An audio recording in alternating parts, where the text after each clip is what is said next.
Coming up is the Fireside Chat with Lyle, Jonathan, and Joy. Lyle, a serial entrepreneur turned investor, he has founded multiple tech startups including Gamers.com and Lithium Technology, a software company that was later acquired by Vista Equity Partner in 2017.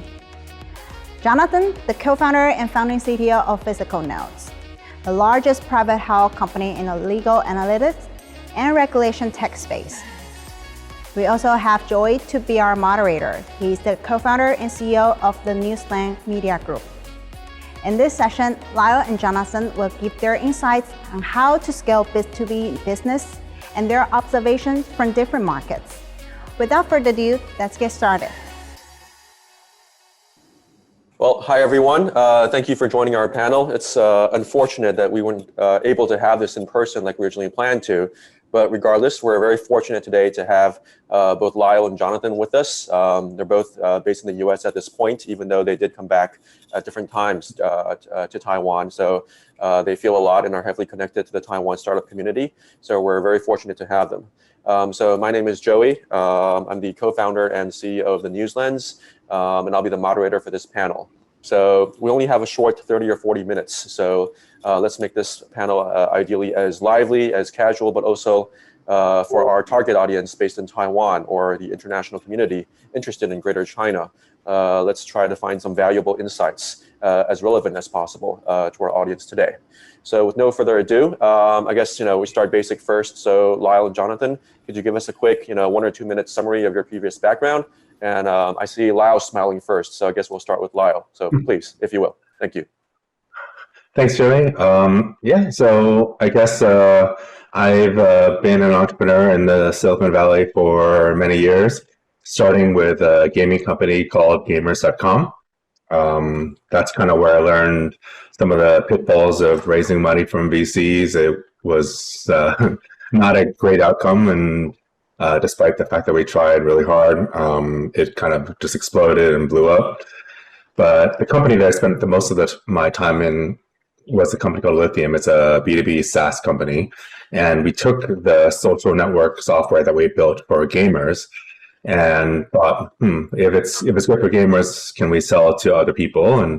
And so we sold it to large companies like Dell or Home Depot or Sephora. And that was kind of where I spent most of my time. Ended up raising money from Benchmark, then raising way too much money, mostly because I was wasting a lot of money trying to figure out how the hell to do sales. Sales was something that it wasn't natural for me. I'm a product engineer by background, and so we made a lot of mistakes. But in the end, we grew the company to about 400 people, about 100 million in ARR, and then sold it. After that, I did a mobile gaming company just for fun with my friend Patrick Lee. Just give me an opportunity to kind of get back into coding. I was at Y Combinator for a couple of years as a visiting partner.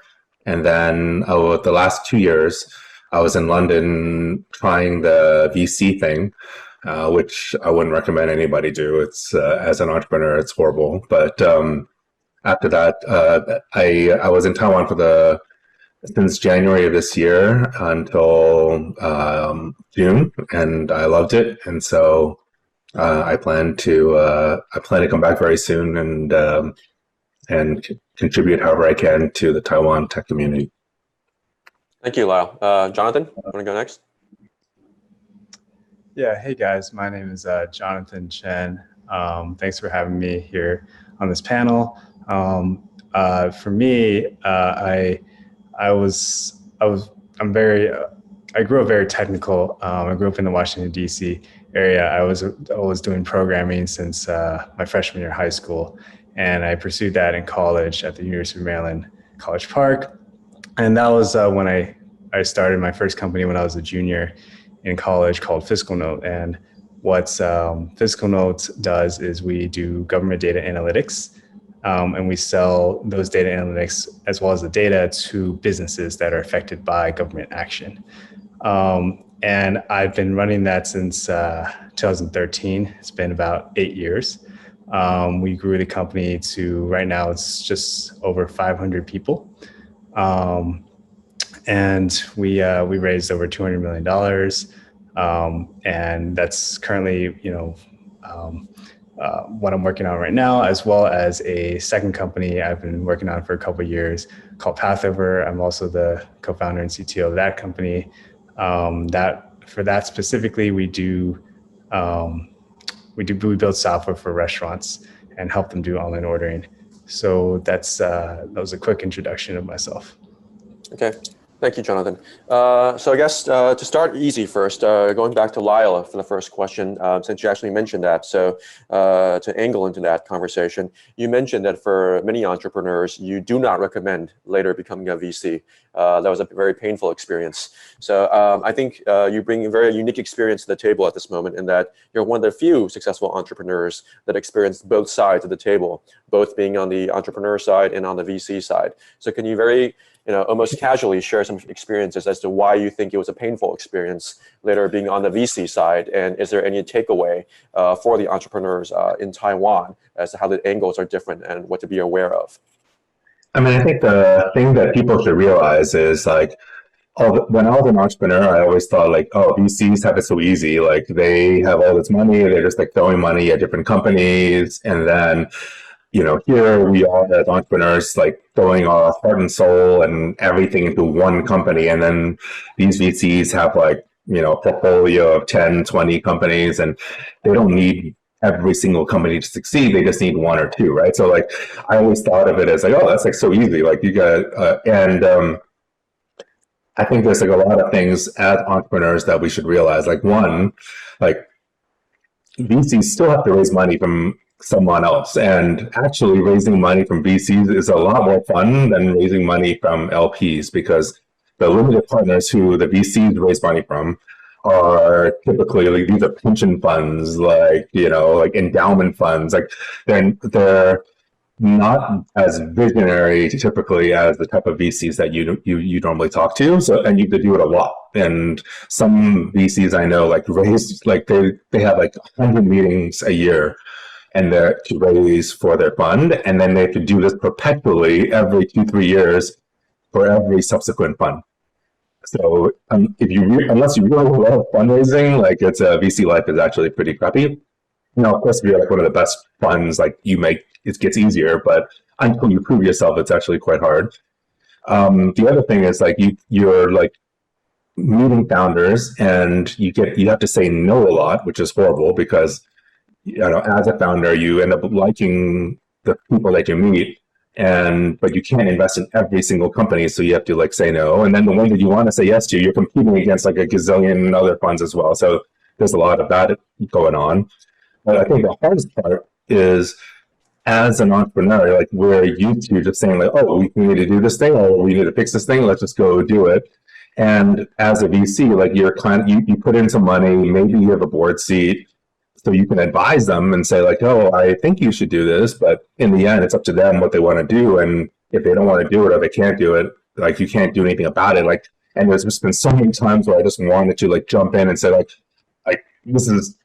I want to do this for you, or like it doesn't seem that hard. Like, why can't I just do this? And obviously, as an investor, you can't. And so sometimes, as an operator, it's quite frustrating.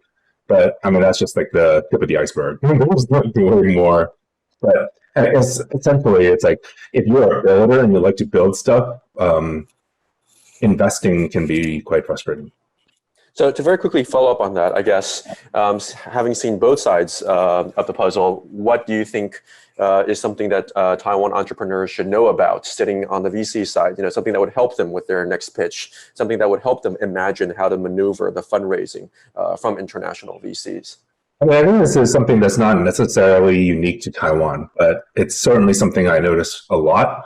And it's something I noticed having spent the last 2 years in London and spending time in the European tech ecosystem as well, which is that for some reason, like a lot of entrepreneurs feel like to do a pitch, they need to put in the information they can possibly think about for their company.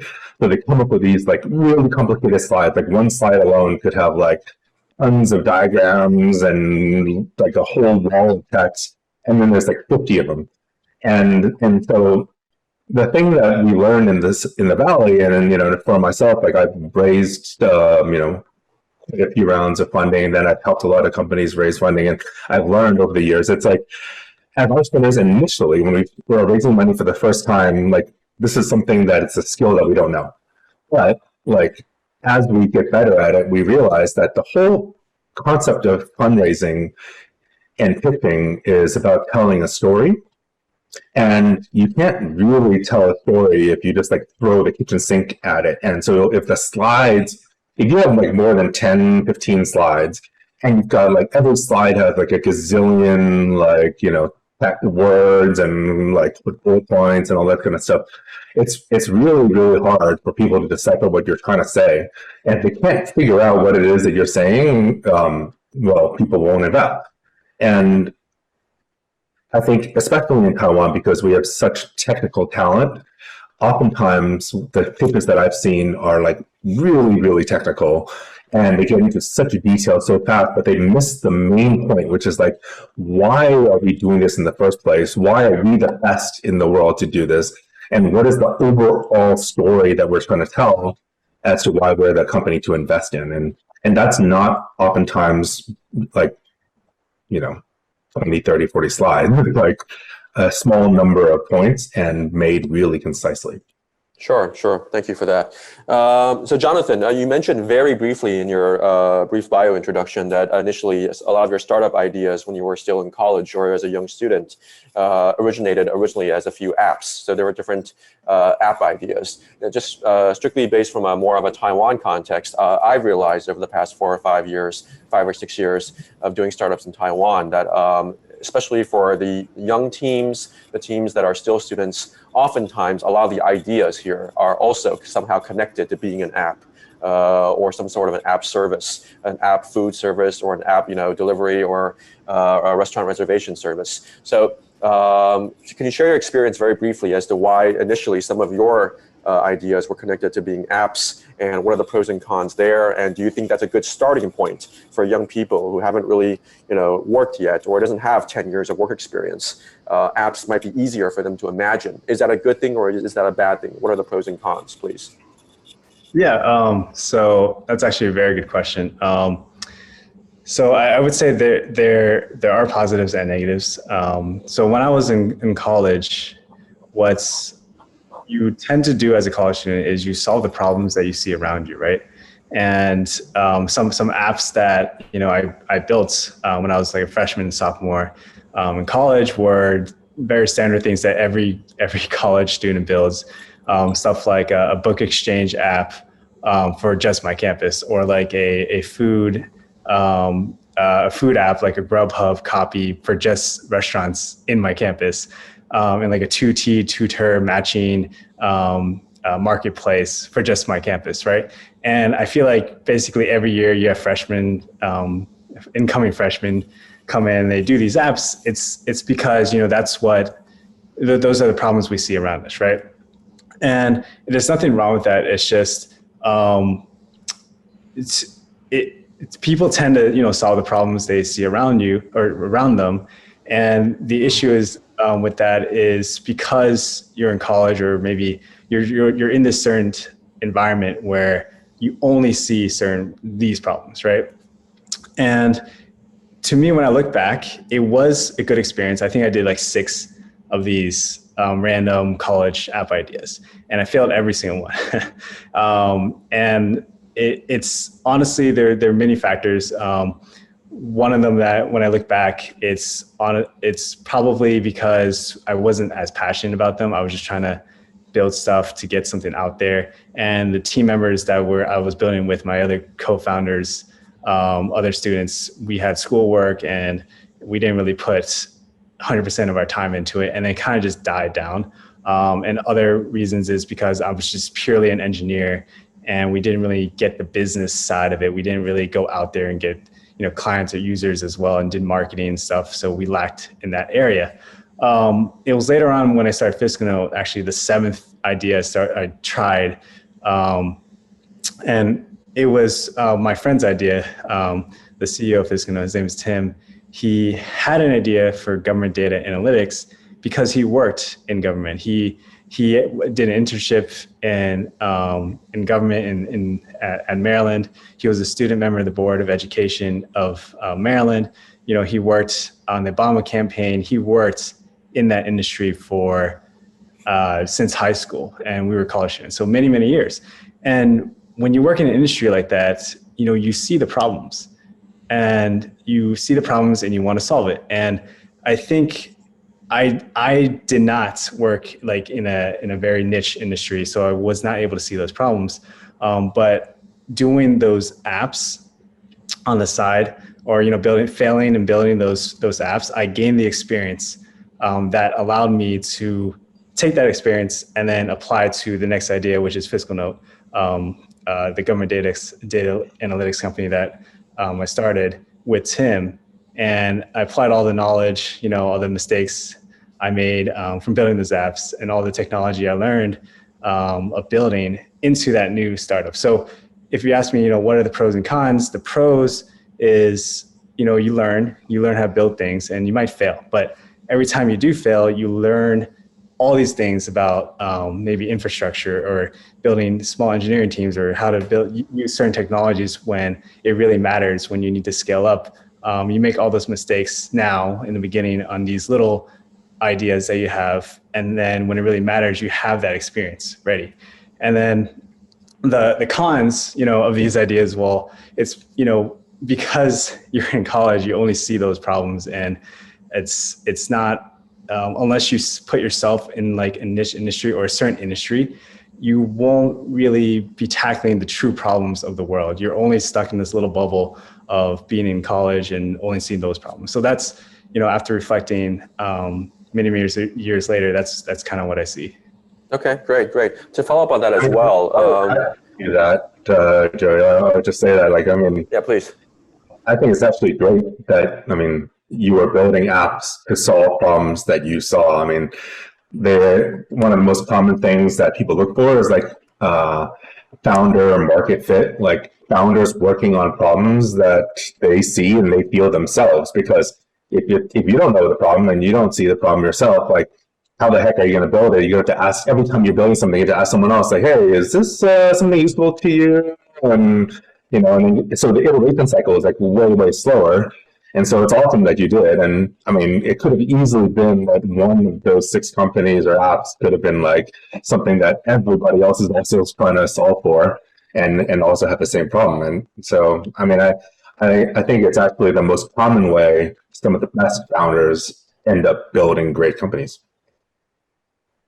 So, Jonathan, going back to that, you mentioned that, so you had 6 ideas, they all failed initially. For your 7th, your current idea, the one that succeeded, you went through hundreds of rounds of pitching to different VCs. There was very much of a challenge there as well. Could you also take us through that to give everyone an idea, what your experience was, and how common is it to be, very smoothly successful during fundraising, or is it, 99.9% of us go through horrible experiences in terms of fundraising, and we have horrible hit rates? Yeah, please. Yeah, I think you just said it. Like, majority of people that I know, especially beginners, when you go out there and pitch, you're like throwing stuff at the wall and seeing what sticks. Like, you will be pitching a lot of people. And from our experience, when we first started out, we applied to an accelerator called the Plug and Play Tech Center in Silicon Valley when we got in. And then when we went to Silicon Valley to start FiscalNote, this was the summer of 2013. We were college students. We were about to be seniors, and we didn't really know what we were doing. And that's really, really common. Like, when you're first starting out as an entrepreneur, you have no clue what you're doing, but you kind of just do it, right? You just do it because you want to, and it's you work an idea, work with your friends. We don't really think about it that much. I think we were very young, and that's what we want to do. And my role, I was the technical person, so I was a CTO, and I built the product. That was my role. And Tim's role, the CEO, his job was probably the hardest. His job was to raise money. He had to go out there and pitch and set meetings with angels, with VCs, with just a bunch of investors.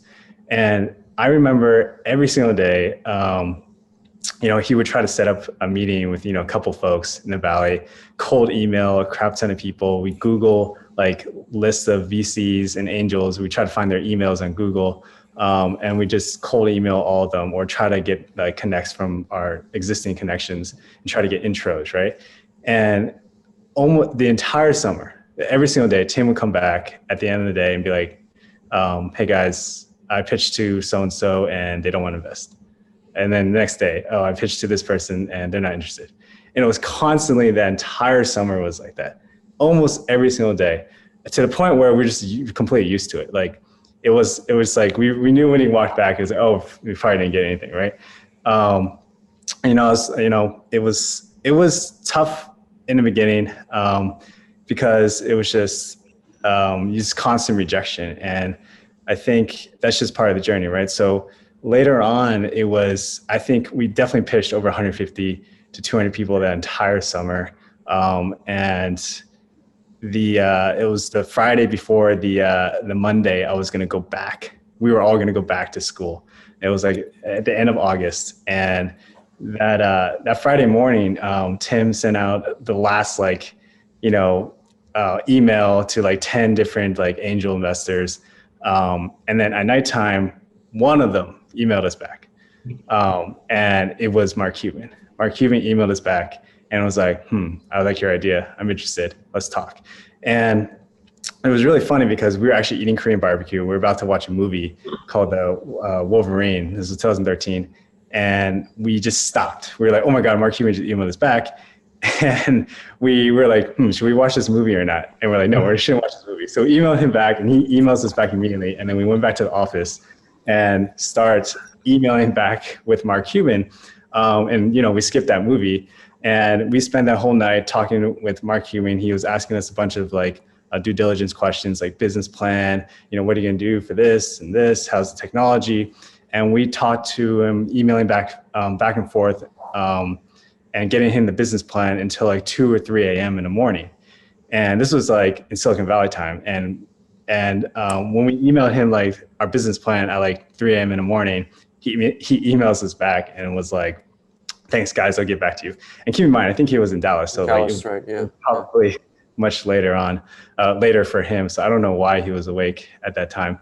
But I guess looking back now, and I see this with a lot of great entrepreneurs, like you just have to just keep going, you just keep pitching, you keep just reaching out to people, telling people your idea, and you will get rejected like a million times, like over and over and over again and again and again, to the point where it's like a numbing feeling. Like right now, after doing, startups for 8 years, like I really don't get stressed out by problems anymore.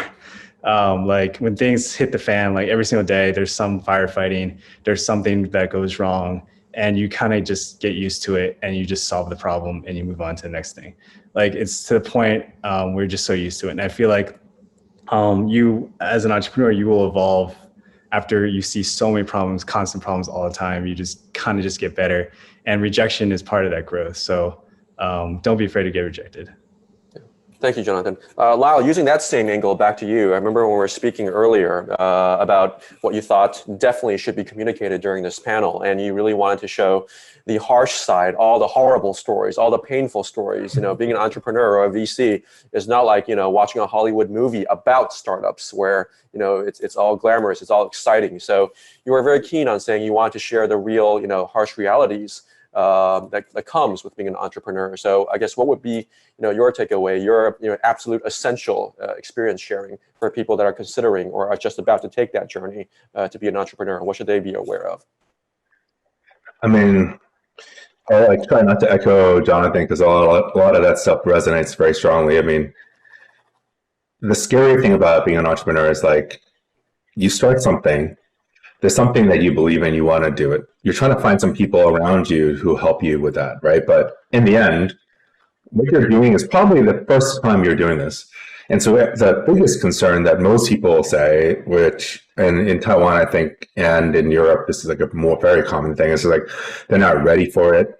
They need more experience. They need to like go work at another company to learn some more stuff before they can do whatever the heck they want to do. But the truth is, you'll never be ready. And actually, the longer you wait, the harder it is, because if you're working for someone else, your salary is going to keep increasing, which means that quitting your job and getting no pay is going to be even more painful. But in the end, what you have to do is, like, you start something, you're like, oh crap, how the heck do we incorporate a company? I've never done this before. You Google it and you figure it out. Oh crap, I need a fundraise. I've never done this before. How do I do that? Well, now we raise a little bit of money. Like, how do I hire some engineers, or how do I manage people, or how do I, like, all that stuff is hard. And it's most likely for most entrepreneurs doing that, it's going to be the first time doing it. And in the end, like, basically, if you look around and say, like, almost all entrepreneurs who've ever done anything, doesn't matter what region it is, like, you have to put yourself in this, like, suspension of disbelief and say, like, yes, I don't know this stuff, but it's okay. Like, I'll figure it out. Like, if you try to go at it and say, like, I'm going to figure it out first, well, probably by that time, whatever idea you have is too late anyway. But there is never a time that you can spend your whole life trying to learn, and you're never going to be ready. So if entrepreneurship is what you love and what you really want to do, and having that independence, being able to do what it is that you believe in, instead of listening to someone else tell you what to do, like you should just do it. So also on that note, you also have 3 different background experiences. You have entrepreneurial or investment experience in the U.S., in UK, and some in Taiwan as well. So I guess, could you list out the main surprising experiences, or the surprising differences in these 3 markets, and what do you think would be valuable for entrepreneurs from Taiwan to know that would be inspirational or helpful to their thinking, that is different from these 2 versus being in Taiwan? I mean, I think coming from when when I built my company, I was like in the Silicon Valley area. I was in Berkeley, which is, like, most people who are in the Valley would not consider that part of the Valley, but nonetheless, it was, like, close enough. So if I needed to, I could talk to people who've done it before. As a first-time entrepreneur, that was really valuable. Like, I'm like about to fall apart. I'm about to die. I'm breaking down because I don't know what the hell to do about certain things. And there's people you can call to help, and people in the Valley are generally helpful. The downside of the Valley is that the kind of stuff people work on sometimes are just, like, the most ridiculous. They're, like, working on the next Snapchat or the next, consumer app, as opposed to solving real world problems. And in the Valley, there's generally people, self-promotion is, like, a big deal. Like, it's like people in America, maybe this is an America thing, but people would say they're awesome and promote themselves, even if they're not the greatest. Whereas if you look at Taiwan and you look at UK, people are generally more humble. That humility and self-awareness actually can work to your advantage and disadvantage. Like, I mean, I personally love working with people like that, but then at the same time, when I was in the UK, I'm talking to these companies, I'm like, why are you better than this whatever US company, or what is so special about what you do? And they're like, there's nothing special about what we do. It's just, we're like we're just a US company, except, the smaller European version. And, like, you would never hear this from a US company, in general, like the way that people market there is in the US is just a little more confident. And I think the thing that I would say applies most to Taiwan is the way that people market themselves and the way they market their companies is trying to use credentials and technical, patents and technical terms in order to prove that they are valuable. And in actuality, people don't get convinced that way. Like, if you were to try to convince someone, like, my company is great and you should invest, or my company is great and you should buy my product, like people connect at a much more human level. You need to take something that is technical and is complex, and then boil it down to the most core, like, colloquial way of describing it, so that anyone, including, say, like, my aunt, who's not technical at all, can get it. And too often I I think in Taiwan, it's like one of the things that people do is like they just use technical patents and technical acronyms and terms as a crutch. Not to say that they don't know that stuff. I mean, they obviously are really, really talented and really good at whatever in the things that they're working on. But it's very hard for people to then get emotionally attached to it, to say, I want to back you, I want to join you, I want to buy your product. If all they see are specs and technical jargon. Thank you. That's very helpful. Jonathan, back to you. So going back to your original experience in terms of starting from apps and then eventually going to more of a B2B business route. Also, I guess to make this question more relevant to young Taiwan entrepreneurs that are thinking about their first startup, how would you say is the easiest logical way to think about for their first few startups? Should they focus on a B2B angle or a B2C angle? How did it affect your decision making? And what do you think are, again, the different pros and cons about going down the B2B or B2C route? Yeah. So for this question, I really don't think there's if you're starting out as your first time entrepreneur, I mean, when I started out, I really didn't think about B2C or B2B. It was more like you start with the core problem and then you kind of just figure it out from there. And the core problem could be like you're solving it for businesses or you're solving it for individuals. I do think very differently now, I would say. And I will, so I know in the beginning, just, the core thing I do want to say is just solve a problem. It sounds very easy, but oftentimes I think the thing that you want to watch out for, like the biggest mistake I see young entrepreneurs make is they actually make a solution and they try to find a problem. And this is like the biggest thing. For example, like, oh, you have a great engineer and they build this crazy solution app, whatever, and then they look for clients or they look for someone to use it. And if that user doesn't want to use it, they look for another user. And then they're like, oh, this is not what we need. And they're like, okay, well, I'm going to take my solution and find someone else to see if we use it. That's the completely wrong approach. Even if you did that, let's say you did fall into a trap, you talk to the first user and they say, hey, this is not what I want. This is not what I want. You don't ignore that user and go to the next user. You basically say, okay, so what do you want? What do you need? How can I solve, the issue that's in front of you? And then you build something for them. You talk to the customer or you talk to the end user and you try to figure out a problem. And I know, like, for a fact that so many entrepreneurs, young entrepreneurs, especially technical ones, they build things that without even talking to people, they build things based off of what they think someone would use, or they think would solve a problem, and then they build it and then they go to that person versus actually working with them, right?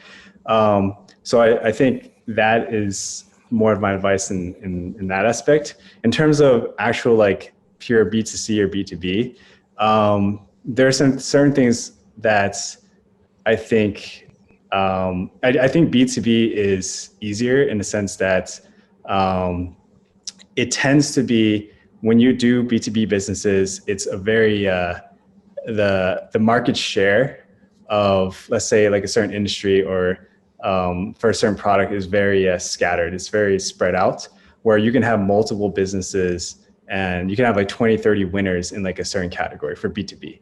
When you think, for a perfect example would be like HR software. There isn't really like one HR software or like one like restaurant ordering software. There's so many different ones, and in every single category, there's so many different ones because B2B is very spread out. But when you think of B2C, like purely business, or when you try purely solving to consumers, it's oftentimes, not all the times, but most of the time, you have to be like the winner. You have to be like the top three in like a certain category, because consumers, it's like branding, right? And then, they tend to want to use that one app or that all their friends are using. So if you're not like in the top, it's much harder to win the space. Oftentimes it's like this. So I personally think, my companies are B2B.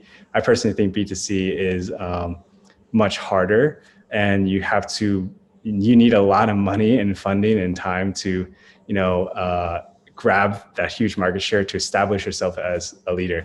But I think Lyle has a different opinion on that. Well, I didn't even have to ask then. I guess, Lyle, back to you then. I mean, I think in general, I agree. Like, yeah, like if you were to say B2B is like trying to build the next Snapchat or the next Instagram or whatever, like there is like a network effect that kind of makes it so it's more like a winner take all. Like, but I think the world doesn't just work into B2B and B2C. There's also, companies who are trying to be marketplaces, companies who are gaming companies. Like, it's not winner take all because there's always more games. So I think it's a little more nuanced. And I think going back to what Jonathan said earlier, the thing that is like pretty consistent if you were looking at top founders and the ones that actually did well, they're solving a problem that they know. Like they felt it themselves, they lived it themselves, and they believe it. Whether it's actually like I have a vision for a game that I want to build and I believe it's going to be great, or I have a problem that I saw when I worked at this company and therefore I want to solve this, and we tried to find software to solve it and we couldn't find it. Like whatever it is, like they've had that kind of like experience, and that founder like market fit makes a huge difference. Cool, guys. I think we're running out of time, so one more question each. I guess again, can I pick your brains since we have this very rare opportunity today? Can you share one or two interesting that you think startup ideas that have been kind of haunting you for the past year or two? That if you were able to drop everything that you are doing right now and start your next company, it would be this kind of business model or this idea, serving this target audience in this industry. Do you have one or two of these, what you think is hot, what you should definitely jump on at this moment that you think would be a good thinking inspiration point for young entrepreneurs? So why don't we start with you, Lyle? Do you have anything recently?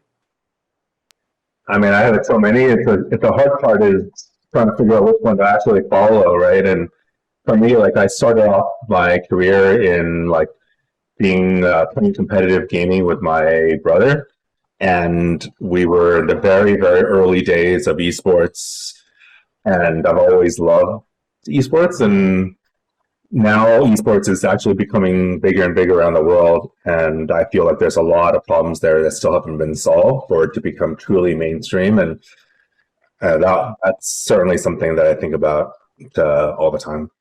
So your next possible startup would be going back to esports. You mentioned that there are a lot of problems that remain to be solved. Could you give one or two examples that you think are critical points?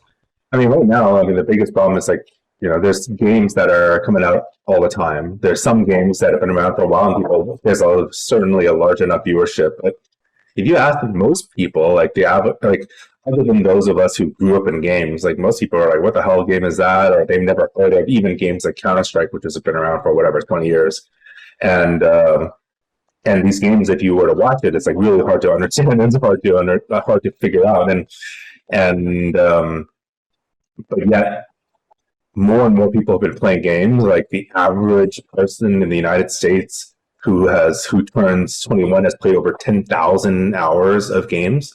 And so they play more games than they play basketball or any other sport. And esports is one of those where, it doesn't matter how old you are, you can still watch someone playing wow, that's really cool, and then 10 minutes later jump into a game like that.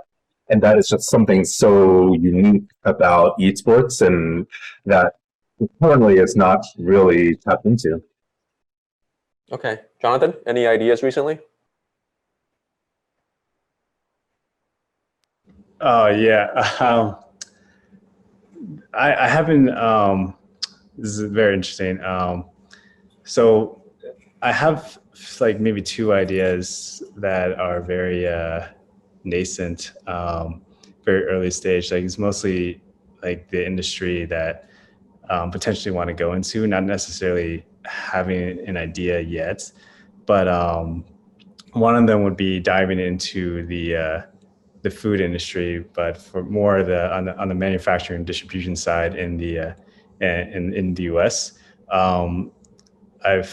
Me and my other friend, we've talked to a bunch of small, medium-sized businesses that are producers and manufacturers, and we feel like there's a huge gap in terms of at least software, in terms of the tools that they use to make things flow more efficiently, throughout the supply chain, and there are a lot of I would say there are a lot of steps for when you get food from like a farm all the way to the restaurant.